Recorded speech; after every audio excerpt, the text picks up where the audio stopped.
We're explaining the Microsoft ACE OLEDB 12.0 provider is not registered error. This error pops up when your software, often programs that work with Microsoft Access databases, MDB or .accdb, can't find the necessary driver to connect to those databases. This isn't a problem with the database itself, but with your computer's setup. Let's fix it. 1. Check your operating system. This error is common on 64-bit Windows systems. The 64-bit version of Windows might not automatically include the necessary 32-bit ACE driver needed by some applications. Many applications are 32-bit even when running on a 64-bit system. 2. The Access Database Engine, 2010. Redistributable. The solution is usually to download and install the correct Microsoft Access Database Engine. You can find this by searching online for Microsoft Access Database Engine 2010 Redistributable.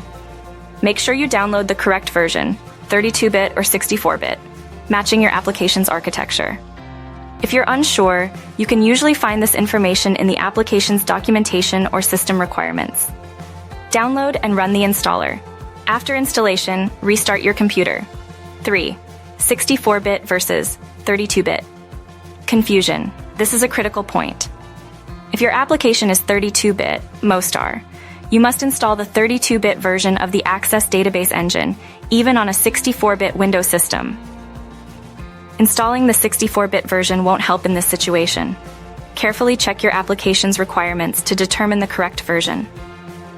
4. Reinstalling the application. If installing the Access Database Engine doesn't resolve the issue, try reinstalling the application that's generating the error. Sometimes, the installation of the application gets corrupted, and reinstalling it might fix the underlying problem. Make sure to close the application before starting the reinstall process. 5. Permissions and User Account Control, UAC. Ensure your user account has the necessary permissions to install software and access the system directories where the drivers are installed. If UAC is very high, try temporarily lowering it, only if you're comfortable with this and understand the security implications, to see if that resolves the installation problem. Remember to put UAC back to its original level after installing the driver. 6. System File Checker, SFC. In some cases, a corrupted system file might be the culprit.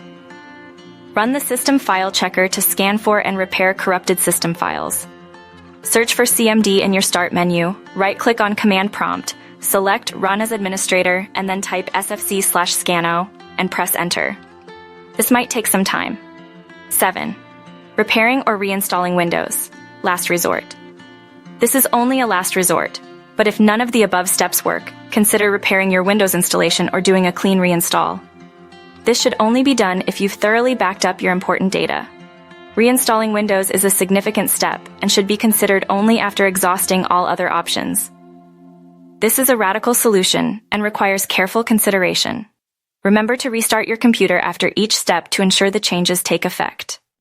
If you're still experiencing the error after trying these steps, search online for solutions specific to your application and operating system.